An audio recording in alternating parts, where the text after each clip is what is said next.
নাম ধরে ডাকতো। আজকে বনি ইসরাইলের মতো, বনি ইসরাইল যেমন মুসা আলাইহিস সালামকে তার সাথে বেয়াদবি ভাষায় কথা বলতো, তাকে কটাক্ষ করে ছোট করার জন্য বিভিন্ন ভাষায় ডাকতো। আজকে সমাজের মুসলমান নামদারি এমনও কিছু মানুষ আছে যাদের কাছে আলেমদের কোনো মূল্য নাই, তারা আলেমদের সাথে এইভাবে বেয়াদবি করে, ঠিক কিনা?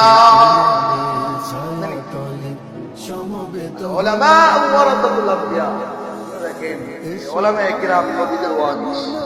আপনি যখন আপনার ছেলেকে রেখে যান ওয়ারিস হিসেবে, নবী আর কিয়ামত পর্যন্ত কেউ আইতো না।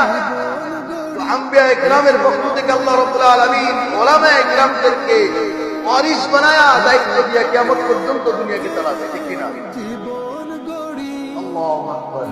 এই বনি ইসরাইলের নাম ধরে ডাকতো। আজকে বনি ইসরাইলের মতো, বনি ইসরাইল যেমন মুসা আলাইহিস সালামকে তার সাথে বেয়াদবি ভাষায় কথা বলতো, তাকে কটাক্ষ করে ছোট করার জন্য বিভিন্ন ভাষায় ডাকতো। আজকে সমাজের মুসলমান নামদারি এমনও কিছু মানুষ আছে যাদের কাছে আলেমদের কোনো মূল্য নাই, তারা আলেমদের সাথে এইভাবে বেয়াদবি করে, ঠিক কিনা? উলামা ওয়ারাসাতুল আমবিয়া, দেখেন উলামায়ে কিরাম নবীদের ওয়ারিস। আপনি যখন আপনার ছেলেকে রেখে যান ওয়ারিস হিসেবে, নবী আর কিয়ামত পর্যন্ত কেউ আইতো না। তো আম্বিয়ায়ে কিরামের পক্ষ থেকে আল্লাহ রাব্বুল আলামিন উলামায়ে কিরামদেরকে ওয়ারিস বানায়া দায়িত্ব দিয়ে কিয়ামত পর্যন্ত দুনিয়াকে চালাবে, ঠিক কিনা? আল্লাহু আকবার। এই বনি ইসরাইলের ভিতরে